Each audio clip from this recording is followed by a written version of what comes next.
Well, I am teaching in a series entitled Succeeding Against the Odds. Succeeding against the odds. There are times that things will be stacked against your life and it'll look like you're going to fail. And you'll wonder, how in the world can I do this now? How can I handle this with this particular setback that I've experienced in my life now? But I want you to know that God has set you up to win in life, even against the odds. Judges chapter 7, beginning with the first verse. Then Jerubbaal, that is Gideon, and all the people who were with him rose early and encamped beside the well of Harod, so that the camp of the Midianites was on the north side of them by the hill of Moreh in the valley. And the Lord said to Gideon, the people who are with you are too many for me to give the Midianites into their hands, lest Israel claim glory for itself against me, saying, my own hand has saved me. Now therefore proclaim in the hearing of the people, saying, whoever is fearful and afraid, let him turn and depart at once from Mount Gilead. And 22,000 of the people returned, and 10,000 remained. But the Lord said to Gideon, the people are still too many. Bring them down to the water, and I will test them for you there. And then it will be that of whom I say to you, this one shall go with you, the same shall go with you. And of whomever I say to you, this one shall not go with you, the same shall not go.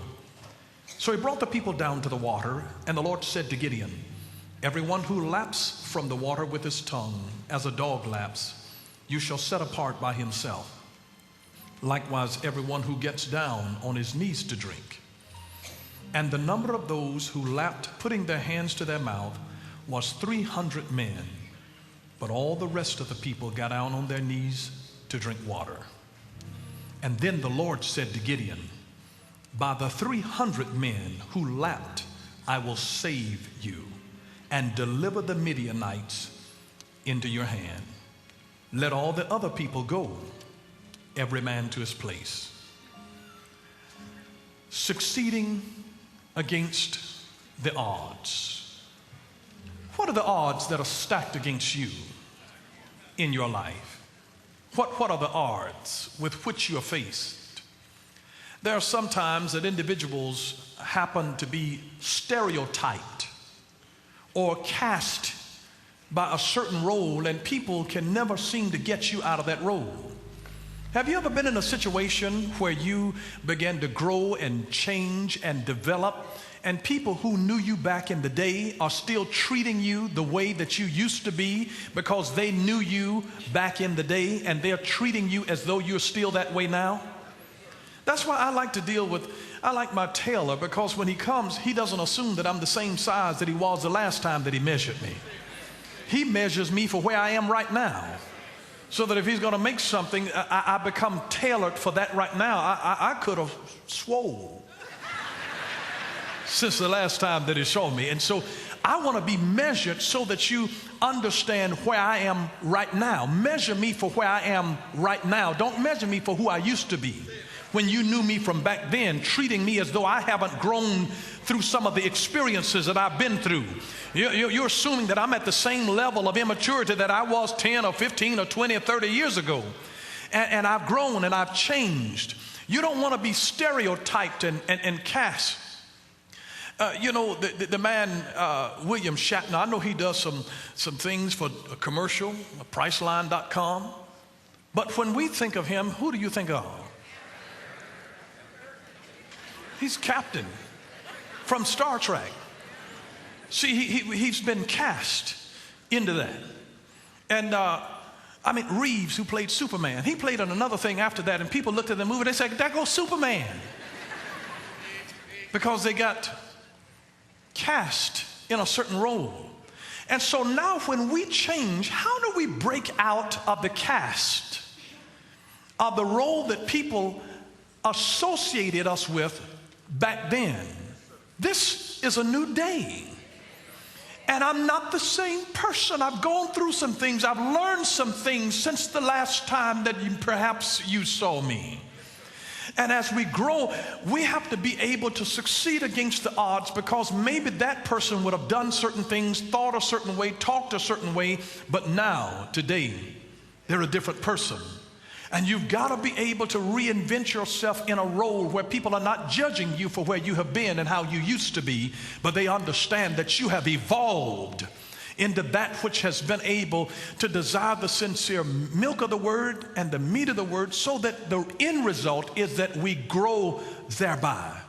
And some folks, when you grow, they won't even recognize you. You know, when you got a certain age and you've seen people's children, and the next time you know, the last time you saw them, they were here, and the next time they're here. And I mean, the young men, they got bass in their voice now and hair on their face. And you said, well, Lord, is that so-and-so's child? That's Emma Lou's baby?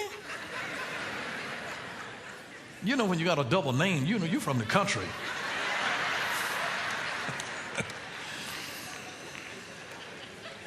And they could barely recognize folks. But if you're going to succeed against the odds, it's because you are going to say, I'm not going to be defined by where I was.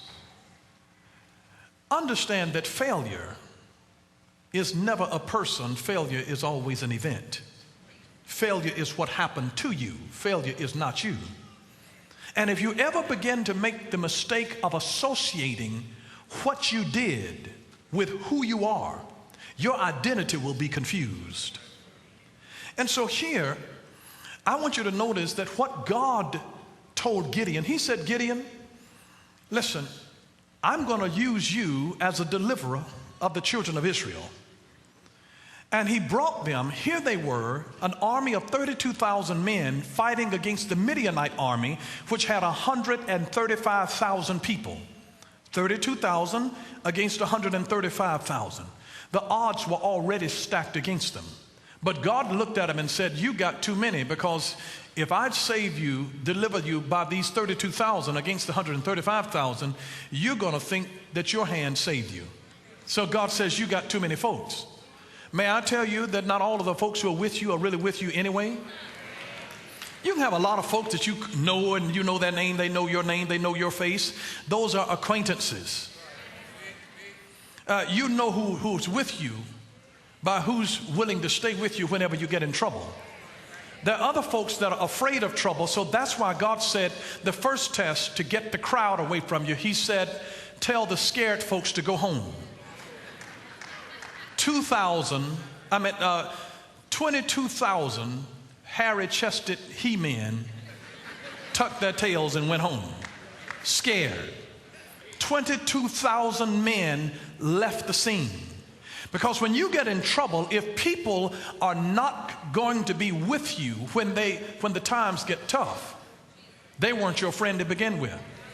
So God says, listen, just tell them, if you're scared to identify with me, when I get in trouble, when I'm going through a battle, you weren't with me to begin with. I'm not losing anything because I never had you to begin with.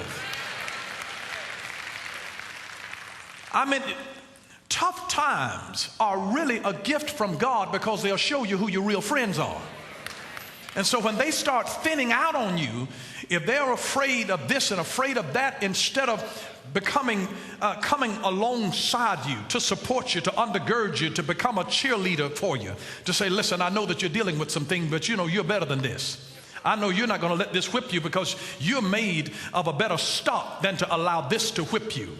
And you need people around you who believe in you, not folks who are afraid that you're going to fail, that you're going to mess up, that you'll never be able to do this, that if you get rejected by somebody, that nobody will ever want you. You need somebody to tell you, listen, girl, you're pretty enough to be able to do this thing again. Listen, they don't know what they're losing. You need somebody that can stand around you to say, listen, man, don't allow her rejection of you to cause your whole image of who you are as a man to be totally shattered and destroyed. Man, look at your strengths and begin to enumerate. You need somebody that'll talk to you in your difficult times of your life and begin to put you back into the courage. That's all encouragement does. It puts you back into courage. When you're going through things that are scary situation, you need somebody to talk to you about your strengths. And so he said, tell all of the scary folks to go home, and 22,000 scared folks left. Scared folks don't do you any good anyway. Because when times get challenging, guess what's going to happen? I mean, the minute that they think that something is about to go down, they're going to back up.